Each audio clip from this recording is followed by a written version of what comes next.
What is going on, guys? My name is Chief Pat, and today bringing you guys the second episode of my Gemming to Max series. So again, we are early level 8, which means we really can't compete with those level 11s at the top. So I'm going to slowly but surely build up some magical chests, gem those bad boys out, and hopefully we'll compete with those guys sooner than later. And let's go ahead and start off with a couple of chests today. All right, so I'm going to go ahead and fly through these chests right now as we unlock some new stuff, and then we'll see what we have to upgrade going into the first battle of the day. Again, I will do a battle after I do these upgrades, and inside of the last episode, we really only got a upgrade for our knight as far as the cards that we're using inside of our deck. So we want to make sure that we get a couple of good cards, something like the balloon, a couple of my epics up to level 4, the goblin barrel, even something like the lightning would be pretty awesome. So we'll see what happens as we fast forward through these chests. And yeah, if you guys have gems inside of the game that you're saving up, the best way to spend those gems is probably to save up for a magical chest or to speed up one of those chests that are currently inside of your 4 slots. I don't recommend buying a silver chest or a gold chest, but taking a look at what we have to upgrade today, we actually have a lot of stuff that we can upgrade inside of our battle deck. So first of all, we have some barbarians that we can upgrade. Currently, ours are level 7, as well as most of our commons are level 7, so we're going to go ahead and get those to level 8, 53 extra hit points, a little bit more damage. Also, we're going to upgrade our arrows, which is super crucial for when you're battling against the goblin barrel, as well as the minion horde. Also, I'm going to upgrade the goblin, which is great against some of those bigger troops like the giant, the prince, and also the balloon, which is going to give it a little bit more tankiness, which is exactly what it needs to try to make its way to the crown towers. I also have a bunch of upgrades outside of my deck that I can upgrade, so I'm just going to slowly make my way through these guys. Honestly, it really doesn't cost too much gold at this point, which is sort of weird. You just spend your gems buying a bunch of magical chests rather than a bunch of gold, whereas in Clash, you have to spend an equal amount between build times and the actual troops themselves as far as the resources go. But here, it's really more or less just the cards. The gold really isn't too much compared to the gem cost of the magical chest, but we're just cruising through these upgrades. We're getting a lot of experience points for upgrading these, which is going to get us closer to level 9.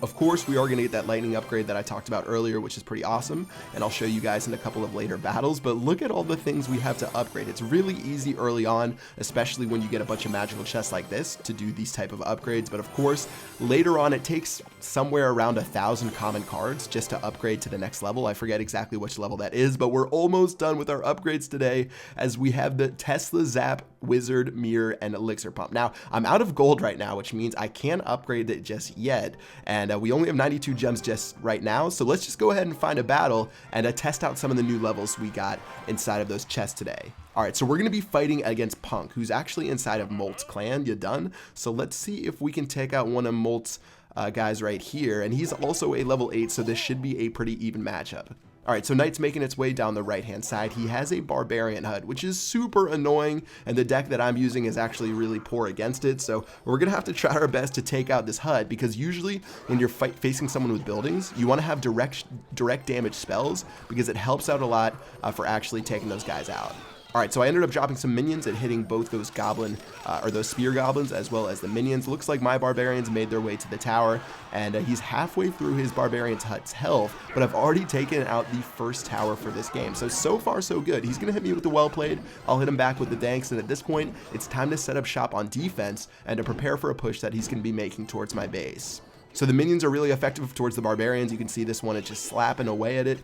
I'm pretty annoyed by these buildings, obviously, so I don't really know what to do against them. The buildings are really effective against the Inferno Tower, so I sort of just have to bide my time and wait to make a move. As I'm building up Elixir, I can either go towards the left and try to take out that tower, or I can go for the right and go for the buildings. I decide left is the way to go. I can actually defend against that Goblin HUD fairly well, and seeing as he just dropped a Barbarian HUD, he's going to be low on Elixir as I push my way towards that base.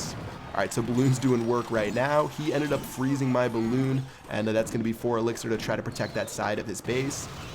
Already at 1,400 hit points, and he really hasn't touched my tower besides a couple of spear goblins attacking on the right-hand side. Alright, so my troops are going down. He is going to crank it up in overtime, though. The building decks definitely get more powerful the farther you get inside of a battle. He drops his arrows, and he's going to miss my minions, and one more Inferno Tower on defense should definitely spell good things as we go towards the final minute of battle. Alright, so he has Barbarians and the Barbarian HUD. This guy is definitely all about the Barbarians, which personally I think are pretty strong against really tanky troops, like the Giant and stuff like that. But I'm just going to keep dropping troops, and while he attacks on the left-hand side, I'm going all out on the right with the balloon as well as the goblins. So as soon as those minions get close enough, I'm going to go ahead and freeze those bad boys, as well as I do have my arrows, but I'm going to hold on to those for now as he's making a push on the other sides of my base, and the balloon actually did a pretty decent amount of damage. Okay, so balloon just went down right here. I'm going to drop a knight to sort of distract against some of these guys, as well as some minions to attack the balloon from behind, but the balloon will make its way to my turret, which is a little bit annoying. And seeing as some of my my minions are actually going to go up top, that means it's all tied up going into the final 20 seconds and also into overtime. All right, so another Inferno Tower is definitely needed for this balloon. Looks like his minion army is making its way towards my tower. I'm going to arrow that as well. And at this point, I can decide to go left or right, but seeing as there's no buildings on the right, it might not be a bad idea just to go for the win and to see if I can knock him out.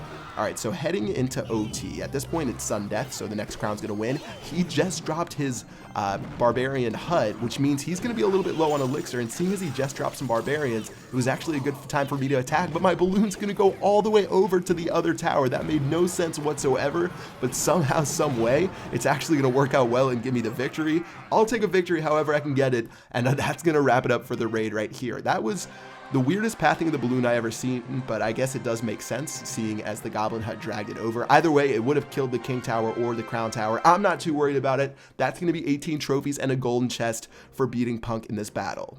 So that's going to wrap it up for episode 2 of this series. I hope you guys are enjoying it. Hopefully I'll be able to get up there sooner than later so I can compete with some of those level 10s and level 11s. But for now, I'm going to do the best that I can, and hopefully we'll make our way soon. That's going to do it for this video. Until next time, I will see you guys later. Peace out.